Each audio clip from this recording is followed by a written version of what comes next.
Okay, sixth segment for today. This will be our March 14, Friday, Advanced Reading, Real Talk 101, Episode 182. Sa gusto pong magpa-reading, magpa-ritual, magpa-cleansing, no? Protektahan yung relasyon nila, protektahan negosyo, yung pera, yung mga mahal nila sa buhay, magtanggal ng barang kulam, sumpa at gayuma, sabihin nyo lang po. Pwede po nating gawin yon. Lalong-lalo na mamayang hating gabi, papasok na po yung energy ng Friday. And at the same time, no, sa gustong magpa-ritual, gawin nyo 30 days bago ang Semana Santa. Dahil kapag kayo tinamaan ng barang kulam, gayuma sumpa sa araw ng Semana Santa, lalong-lalo na sa Huwebes Santo at Biyernes Santo, buong taon po na gamutan ang mangyayari sa inyo bago po yan matanggal. Depende kung gaano kalakas ang tama at kung gaano din kalakas at tibay yung proteksyon nyo sa sarili ninyo. So kung kayo, alam nyo na magkakaroon kayo ng problema sa politika, may problema kayo sa mga sa kanegosyo nyo, kakompetensya, sa barkada, sa lahat-lahat, maglagay na kayo ng protection ritual dahil kahit politicians, nagpaparitual po since January para sa kanilang pansariling proteksyon.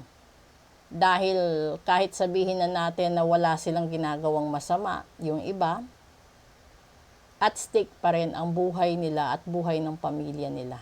So, nagpapalagay sila ng protection ritual. Ganon din sa pera nila, sa safety nila, sa mga mahal nila sa buhay. So kung kayo, yung tipo ng tao na nasa business circle, nasa expose araw-araw sa biyahe, ganon din. Yung summer outing ninyo, ingat kasi maraming malulunod, maraming matchuchugi, ganon. So, kailangan nyo talagang magpa-reading din para alamin kung yung mga tao bang nakakasalamuhan ninyo is okay ba or hindi. Okay? So, kuha tayo dito ng isa. Cleverness, and that is rabbit. Diba? Totoo yun. Maging clever ka sa buhay mo. Unahan mo na sila bago ka maisahan. If you have been going through difficult times, it is time to think outside the box to find the solution. This is also a reminder to avoid neglecting your creative side, and you have let creative projects lapse, it may be time to pick them back up again. Kakasabi ko lang, kaka-explain ko lang, real talk naman talaga. Para hindi ka mautakan, unahan mo na. So kung ayaw mo mawala yung taong mahal mo, i-bind ritual mo na. Kung ayaw mong mawala yung mga ari-arian mo, i-protection ritual mo na. Kung ayaw mong mawala yung negosyo, iiwas mo na sa bankruptcy. Then you do the financial ritual. At uulitin ko, lahat ho ng libre ay masama dahil may kapalit po yan. So, huwag kayong atat gumamit ng libre dahil baka imbes na maisalba nyo kung ano yung natira, maubos pa lahat-lahat. And sinasabi dito, time lapse. So, huwag ka nang dalawang isip pa. Kapag ito'y dumaan sa FYP mo at napanood mo, huwag kang magsayang ng 24 oras. Ipagawa mo agad para hindi ka na mawalan pa, di ka maagawan, di ka maunahan, di ka maisahan, at hindi ka maloko, di ka ma-scam. Sa nag-a-apply ng trabaho, ganun din. No? Sa gustong makapasa sa board, sa mga tao na gustong makapasa sa scholarship, etc., etc., ganun din po yun. Pero kapag ikaw yung tipo ng tao, real talk, meron ka ng sariling barang, kulam, sumpa, gayuma sa katawan, tanggalin mo muna lahat yan bago ka maglagay ng protection ritual.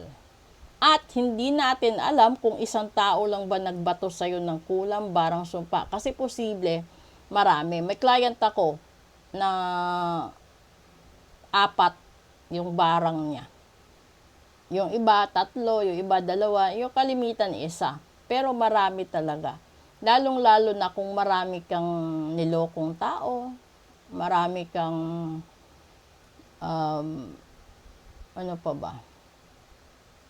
Basta, yung politiko, maraming kinulam dyan. Hindi lang nila inaamin sa social media, hindi lang nila inaamin broadcast, pero binarang sila. Dahil sa, hindi sila kayang labanan legally ng mga kalaban nila. So, yung ginagawa ng kalaban nila, pinapabarang na lang sila.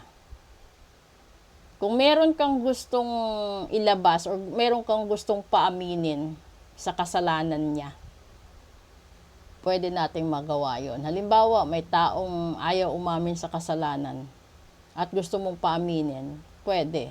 Kung meron namang tao na nakikipagsabuatan at ayaw din umamin, pwede din natin gawan ng paraan yun. Basta message lang po kayo para alam natin yung concern at may explain ko po sa inyo kung paano po yung due process ng ritual. At ito yung Real Talk 101 natin for Friday, March 14. Good afternoon po sa inyong lahat.